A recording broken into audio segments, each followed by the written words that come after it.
സുഹൃത്തുക്കളെ, സഹോദരങ്ങളെ, അപ്പോൾ പുതിയൊരു വീഡിയോ ചെയ്യാൻ കാരണമെന്ന് പറയുന്നത്, പല നേതാക്കന്മാരും അവർ ഏതെങ്കിലും ഒരു പാർട്ടിയിൽ അങ്ങനെ നിൽക്കുമ്പോൾ തോന്നും ഞാനാണ് പാർട്ടി, ഞാനില്ലെങ്കിൽ പാർട്ടി ഇല്ല എന്നുള്ള ഒരു അഹങ്കാരം തലയ്ക്ക് പിടിച്ചു കഴിഞ്ഞാൽ അവർക്ക് സംഭവിക്കുന്നത് എന്താണ് എന്നുള്ളതിന് ഒരു ചെറിയ ഉദാഹരണം ചൂണ്ടിക്കാണിക്കാൻ വേണ്ടിയാണ്.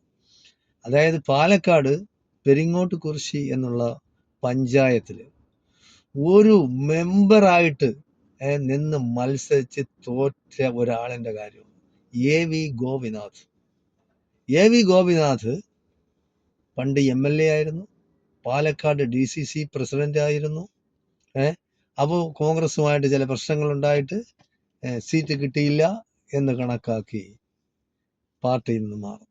എന്തെല്ലാം പ്രശ്നങ്ങളാണ്, ഞാൻ രാജിവെക്കുകയാണ്, ഞാൻ അങ്ങനെയാണ് ഇങ്ങനെയാണ് എന്നൊക്കെ പറഞ്ഞ് പല സമയത്തായിട്ട് കെ സുധാകരൻ നമ്മുടെ KPCC പ്രസിഡന്റ് ആയിരുന്ന സമയത്ത് അദ്ദേഹത്തിന് വന്ന് കണ്ട് അങ്ങനെ ഇങ്ങനെ മറ്റത് മറിച്ച് എങ്ങനെയൊക്കെ കുറച്ച് നാളത്തേക്ക് അങ്ങനെ നിർത്തി. അവസാനം പോകുന്ന എവിടെയാണ്? പാഴ് ജന്മങ്ങളെ എല്ലാം ഏറ്റെടുക്കാൻ ഇവിടെ CPM ഉണ്ട്, അല്ലെങ്കിൽ BJP-ക്കാരുണ്ട്. അപ്പൊ പാഴ് ജന്മങ്ങളുടെ ഒരു ആവാസ കേന്ദ്രമായി നമ്മുടെ CPM-ഉം BJP മാറിയിരിക്കുകയാണ്. സ്വന്തമായ വ്യക്തിത്വം, സ്വന്തമായ പരിപാടികൾ നടപ്പാക്കി, സ്വന്തമായ ആശയങ്ങൾ നടപ്പാക്കി അതില് ആളുകളെ ആകർഷ്ടരാക്കുകയല്ല ചെയ്യുന്നത്, പാഴ്ജന്മങ്ങളെ വിലക്കെടുക്കുകയാണ്. എന്തായാലും ശരി, അദ്ദേഹം പഞ്ചായത്ത് മെമ്പർ, അദ്ദേഹത്തിന്റെ വാർഡിൽ, സ്വന്തം വാർഡിൽ, ആ വാർഡില് 25 വർഷം പഞ്ചായത്ത് പ്രസിഡന്റ് ഇരുന്ന വ്യക്തിയാണ് AV ഗോപിനാഥ്. ആ വാർഡിൽ നിന്ന് പാവപ്പെട്ട ഒരു പയ്യന്റെ കൂടെ തോറ്റു. അപ്പൊ മനസ്സിലാക്കണം, ഇപ്പൊ പറയുന്നെന്ന് പറഞ്ഞാൽ CPM മനഃപൂർവ്വം എന്നെ തോപ്പിച്ചതാണ്. അതങ്ങനെയാണ്. ഇവര് ഈ പാഴ്ജന്മങ്ങൾ എന്ന് പറഞ്ഞാൽ സ്വന്തമായ ഒരു കഴിവൊന്നുമില്ല. അവർ ഏതെങ്കിലും ഒരു പാർട്ടി നിൽക്കുമ്പോൾ അവർ വിചാരിക്കും ഞാനാണ് പാർട്ടി, ഞാനില്ലെങ്കിൽ പാർട്ടി ഇല്ല. അതായത് ആ നിന്ന് ഞാനാക്കിയ, അയാളാക്കിയ പഞ്ചായത്ത് പ്രസിഡന്റ് 25 വർഷം, MLA, DCC പ്രസിഡന്റ്, ഇതെല്ലാം വയസ്സായി സംസാരിക്കാൻ കഴിവില്ല. അങ്ങനെ ഉള്ള ഒരു വ്യക്തി സ്വയം പിന്മാറണം. നിന്നിട്ട് ഇനി പിള്ളേർ വരട്ടെ, ചെറുപ്പക്കാർ വരട്ടെ, അവർക്കും അവസരങ്ങൾ കൊടുക്കണം. നിങ്ങൾ ചത്ത് പട്ടിടയിൽ എടുക്കുന്നത് വരെ എനിക്ക് അധികാരം വേണം എന്ന് ചിന്തിക്കുന്ന കുറച്ച് ആളുകൾ കേരളത്തിലുണ്ട്. നിങ്ങൾ അമേരിക്കയൊക്കെ എടുത്ത് നോക്കണം, അവിടെയൊക്കെ നടക്കുന്നത് എന്താണെന്ന്. US-ന്റെ പ്രസിഡന്റായിട്ട് ഒരു പ്രാവശ്യം അല്ലെങ്കിൽ 2 പ്രാവശ്യം, അതിൽ കൂടുതൽ ആർക്കും നിൽക്കാൻ നോക്കില്ല. അങ്ങനെ ഒരു നിയമം ഇന്ത്യയിൽ ഉണ്ടാവണം.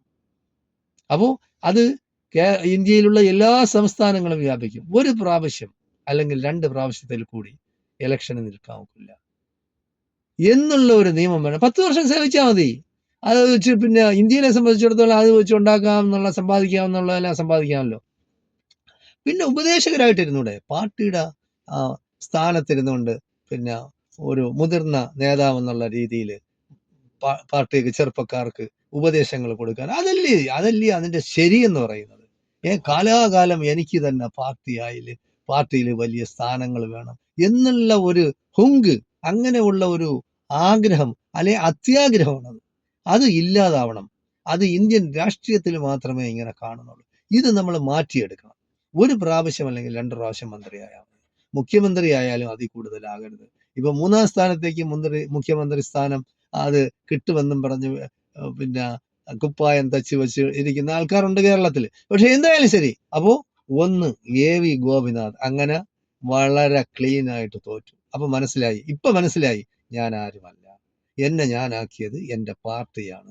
ആ പ്രസ്ഥാനത്തോട് നീതി കാണിക്കാത്ത, അത്യാഗ്രഹം മൂത്ത് മറ്റേ പാർട്ടിയിൽ പോയി, അതൊക്കെ എന്തോ ഒരു തെണ്ടിത്തരമാണ്. മനുഷ്യന് പറ്റിയതാണ്.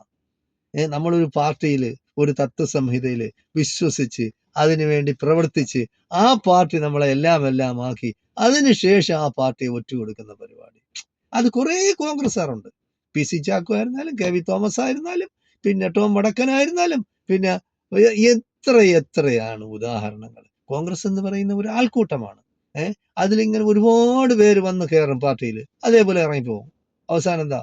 പത്മജ വേണുഗോപാൽ, കരുണാകരൻ എന്ന് പറയുന്ന കേരളം കണ്ട ഏറ്റവും ശക്തനായ ഒരു കോൺഗ്രസ് നേതാവായിരുന്നു. അദ്ദേഹം നേടേണ്ടതെല്ലാം നേടി. അതിന്റെ പിന്നില് മക്കളെല്ലാം ആ പ്രസിദ്ധിയും പ്രശസ്തിയും ഒക്കെ അവർ ഉപയോഗപ്പെടുത്തി. എന്നിട്ട് അവസാനമായപ്പോഴത്തേക്ക് പത്മജയായിരുന്നാലും ശരി, ഒരു വാർഡിൽ, കോർപ്പറേഷൻ വാർഡിൽ നിൽക്കാത്ത തൃശ്ശൂർ കോർപ്പറേഷനിൽ നിന്നാൽ അറിയാം, ക്ലീൻ ആയിട്ട് തോക്കും. തോക്കുമ്പോൾ പറയും എന്നെ ആളുകൾ കാല് വാരിയതാണ്. എന്നാൽ സ്വന്തം കഴിവിൽ നിന്ന് ജയിച്ചാൽ പറയും, പാർട്ടി ജയിപ്പിച്ചാൽ പറയും എന്റെ സ്വന്തം കഴിവുകൊണ്ടാണ് ഞാൻ ജയിച്ചത് എന്ന് പറയുന്ന ആൾക്കാരാണ്. ആ മനോഭാവം മാറ്റണം. ഇപ്പൊ ചാണകവും തെന്നും മൂത്രം കുടിച്ചും അവിടെ പായ് വിരിച്ച്, അതായത് BJP ഓഫീസിന് പുറത്ത് പായ് വിരിച്ച് കിടന്നുറങ്ങുകയാണ്. നമ്മൾ കാണുന്നതാണ്. അപ്പൊ ഒന്നും കിട്ടിയിട്ടില്ല. ഗവർണറാക്കാം, മറ്റതാക്കാം, മറിച്ചതാക്കാം എന്ന് പറഞ്ഞ് കൊണ്ടുപോയി. ഇപ്പൊ വളരെയധികം വിഷമിച്ച് കിടക്കുകയാണ്. ഇനിയിപ്പോ കോൺഗ്രസ് ഒരു തിരിച്ചു വരവെന്ന് പറയുമ്പോൾ വേണമെങ്കിൽ മുരളീധരൻ സ്വന്തം സഹോദരനെയും കൂടെ BJPയിലേക്ക് സ്വാഗതം എന്നും പറഞ്ഞ് കൊണ്ടുപോകാൻ ശ്രമിച്ച ഒരു വ്യക്തിയാണ് ഈ പത്മജ വേണുഗോപാൽ. അപ്പൊ ഇങ്ങനെയുള്ള രാഷ്ട്രീയക്കാർ നികൃഷ്ടരായി കണക്കാക്കണം. അവരാണ്, അതായത് കുലം കുത്തികളെന്ന് പിണറായി വിജയൻ പറഞ്ഞു. പക്ഷെ ആ പാർട്ടി പോയാൽ ഒരു കുഴപ്പമില്ല. മറ്റുള്ള പാർട്ടിക്കാർ മുന്നണി വിട്ടുപോയാലാണ് അവർ കൊലം കുത്തികളാണ്, മറ്റതാണ്, മറിച്ചതാണ് എന്ന് പറയുന്നത്. എന്തായാലും ശരി, രണ്ടാമത്തെ ഒരു പാർട്ടിയാണ് കോട്ടയത്ത് നമ്മുടെ ലതിക സുഭാഷ്. പാർട്ടിയിൽ നിന്ന് ഏതെല്ലാം സ്ഥാനമാനങ്ങൾ നേടി, എല്ലാം നേടിയെടുത്തതിന് ശേഷം അവസാനം ഇതേപോലെ തന്നെ സീറ്റിന്റെ കാര്യത്തിൽ ഇപ്പോ അതേപോലെ ക്ലീൻ ആയിട്ട് കോട്ടയം അവിടെ തോറ്റു. ആ വാർഡിൽ നിന്ന് തോറ്റു. അതായത് ഒരു വാർഡിൽ നിന്ന് ജയിക്കാനുള്ള കഴിവ് പോലുമില്ല. എത്ര വർഷത്തെ രാഷ്ട്രീയ പാരമ്പര്യം, എത്ര വർഷത്തെ രാഷ്ട്രീയ പിന്നെ ഇച്ഛാശക്തി ഇതൊക്കെ ഉണ്ടായിരുന്നിട്ട് എന്തുകൊണ്ട് തോറ്റു? അതാണ് അത് ജനങ്ങൾ മനസ്സിലാക്കണം. ഒന്നുമല്ല, മനുഷ്യന്മാര് ഒന്നുമല്ല. അവരാ നിൽക്കുന്ന പ്രസ്ഥാനം, ആ പ്രസ്ഥാനത്തോട് നീതി കാട്ടണം. ഒരു പ്രാവശ്യം സീറ്റ് കിട്ടിയില്ല എന്ന് എനിക്ക് എപ്പോഴും സീറ്റ് വേണം, എനിക്ക് എപ്പോഴും ഇന്ന സ്ഥാനം വേണം എന്നുള്ള പിടിവാശി കളയണം. നമുക്ക് പിന്നെ ജനങ്ങളെ സേവിക്കാം, നിസ്വാർത്ഥമായി സേവിക്കണമെങ്കിൽ അധികാര സ്ഥാനങ്ങൾ നിർബന്ധമൊന്നുമില്ല. പിന്നെ എപ്പോഴെങ്കിലും അധികാരം നമ്മളെ തേടിയെത്തണം. നമ്മൾ അധികാരത്തിന്റെ ബേക്കിൽ പോകരുത്. അത് നമുക്ക് പറ്റിയതല്ല.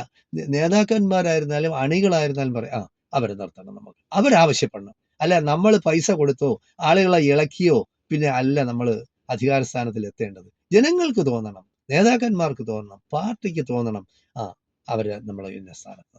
അപ്പൊ അതുകൊണ്ട് ആർക്കും ഒരു പരാജയം, ഒരു നഷ്ടവും ഉണ്ടാവില്ല. അപ്പൊ ഇപ്പോ രണ്ടും ക്ലീൻ ആയിട്ട് തോറ്റു. അപ്പൊ ഒരു പഞ്ചായത്ത് വാർഡിൽ, ഒരു കോർപ്പറേഷൻ വാർഡിൽ, ഒരു മുനിസിപ്പാലിറ്റിയുടെ വാർഡിൽ പോലും ജയിക്കാനായിട്ട് കഴിവില്ലാത്ത വ്യക്തിത്വങ്ങളെയാണ് ഉയർത്തിക്കൊണ്ടുവരുന്നത് പാർട്ടികൾ. ഏത് പാർട്ടിയാവട്ടെ ഉയർത്തിക്കൊണ്ടുവന്ന് വലിയ നിലയിലെത്തി. വലിയ നിലയിൽ എത്തിക്കുമ്പോഴാണ് അവർക്ക് അഹങ്കാരം തലയ്ക്ക് പിടിക്കും. തലയ്ക്ക് പിടിച്ചിട്ട് ഞാനാണ് പാർട്ടി, ഞാനില്ലെങ്കിൽ ആരും ഒന്നുമല്ല. കരുണാകരൻ പാർട്ടി എന്ന് പോയിട്ടുണ്ട്, ഒന്നും നഷ്ടപ്പെട്ടില്ല. കോൺഗ്രസ് അന്നും ഇന്നും പിന്നെ അതുപോലെ നിലനിൽക്കുന്നുണ്ട്. കൂടിയും കുറഞ്ഞു വരിക, അതൊന്നും പറയാനൊന്നും നോക്കില്ല.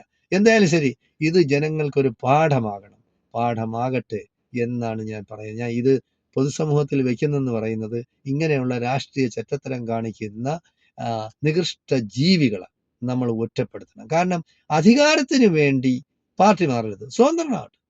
ഞാൻ രാഷ്ട്രീയം നിർത്തുകയാണ്. ഇതാ ഇപ്പൊ ലതിക സുഭാഷ് പറഞ്ഞെന്ന് പറഞ്ഞാൽ ഞാൻ രാഷ്ട്രീയം നല്ലത്. അത്രയും പിന്നെ ജനങ്ങൾക്ക് വിഷമം ഉണ്ടാക്കുന്ന പ്രവൃത്തിയിൽ നിന്ന് പോയാൽ അത്രയും നല്ലത്. വീട്ടിൽ ഒതുങ്ങി കൂടിയാൽ മതി, കുഴപ്പമില്ല. പക്ഷെ മറ്റുള്ള രാഷ്ട്രീയത്തിൽ പോയി ഞാനിപ്പോൾ അവരോട് വേണം, ഞാൻ അവരോട് വേണം, എനിക്ക് അധികാരം കിട്ടിയില്ല, അതെന്ന് പറഞ്ഞാൽ ജനങ്ങളിൽ ഒരു അവജ്ഞ ഉണ്ടാക്കും. ആ അവജ്ഞ നേരിടാൻ നിങ്ങളെല്ലാം ശക്തി. കാരണം തൊലിക്കെട്ടി എന്ന് പറഞ്ഞ രാഷ്ട്രീയക്കാരുടെ ചിലരെ കണ്ടില്ലേ, വലിയധികം ഭയങ്കര, അതായത് കാണ്ടാമൃഗത്തിൻ്റെയും വലിയ തൊലിക്കെട്ടിയാണെന്നാണ് ജനങ്ങൾ പറഞ്ഞു കേട്ടിട്ടുള്ളത്. PC ജോർജ് ആദ്യം UDFന്റെ, ആദ്യം LDFന്റെ കൂടെ, പിന്നെ UDFന്റെ കൂടെ, പിന്നെ BJPയുടെ കൂടെ, വീണ്ടും ചാടി, വീണ്ടും എല്ലായിടത്തും പോയി വിഷാന്തേഹിയായിട്ട് UDFന്റെ അടുത്ത് പോയി പറഞ്ഞു വേണ്ട, നിന്നെ വേണ്ട. LDFന്റെ അടുത്ത് പോയി നിന്നെ വേണ്ട. അവസാനം പോയി BJPയുടെ ചേർന്ന് അവസാനം BJP ആയപ്പോ ഒന്നുമില്ലാതെ അങ്ങനെ നടക്കുന്നു. മകൻ രക്ഷപ്പെട്ട് മകനെ പാർട്ടിയാക്കി. പക്ഷെ പറഞ്ഞിട്ട് കാര്യമൊന്നുമില്ല. ഈ മകനും തന്തയും കേരള രാഷ്ട്രീയത്തിലെ പുഴുക്കുത്തുകളാണ്. ഇപ്പോ പിന്നെ വർഗീയത പറഞ്ഞാണ് എന്തെങ്കിലും രീതിയിൽ എന്തെങ്കിലും കിട്ടട്ടെ, മോഡിയെ ഒന്ന് പൊക്കുക, മുസ്ലിങ്ങളെ ആക്ഷേപിക്കുക, അപ്പോ ഞാൻ രക്ഷപ്പെട്ടു എന്നാണ് കണക്ക്. അതൊന്നും രക്ഷപ്പെടില്ല. കേരളത്തിലെ ജനങ്ങൾ സംസ്കാര സമ്പന്നരാണ്, നല്ല വിവരവും വിദ്യാഭ്യാസവും ഉള്ളവരാണ്. അവർക്കറിയാം ജോർജും മോനും PC ജോർജും മോനും എങ്ങനെയുള്ളവരാണെന്ന്. അതിനനുസരിച്ച് ഉണ്ടാവരുത്. നിന്റെ രാഷ്ട്രീയം തീർന്നു. നീ ഇനി ആരെയൊക്കെ ഇനിയിപ്പോ മുസ്ലിങ്ങളെ പൊക്കി പറഞ്ഞാലും ഹിന്ദുവിനെ താഴ്ത്തി പറഞ്ഞാലും ക്രിസ്ത്യാനിയെ ഇളിച്ചു പറഞ്ഞാലും എന്നൊന്നും കാര്യമില്ല. അപ്പൊ നിങ്ങളൊക്കെ ഏത് രീതിയിൽ ഓന്ത് നിറം മാറുന്ന പോലെ മാറും. മനുഷ്യന്റെ ചില മനുഷ്യരുടേതാണ്, എല്ലാ മനുഷ്യർക്കും അതില്ല. അധികാരമില്ലെങ്കിലും മനുഷ്യന് ജീവിക്കാം, അധികാരമില്ലെങ്കിലും മനുഷ്യനെ സേവിക്കാം. അപ്പൊ അതൊരു പാഠമാകണം കേരളത്തിലെ രാഷ്ട്രീയക്കാർക്കും രാഷ്ട്രീയ ഭിക്ഷാന്തേഹികൾക്കും ഇതൊരു പാഠമാകണമെന്ന് പറയാൻ വേണ്ടിയാണ് ഞാൻ ഈ 2 ഉദാഹരണങ്ങൾ എടുത്ത് കാണിച്ചത്. ഓക്കെ, എല്ലാവർക്കും നന്ദി, നമസ്കാരം. ജയ് ഹിന്ദ്, ജയ് ഭാരത്.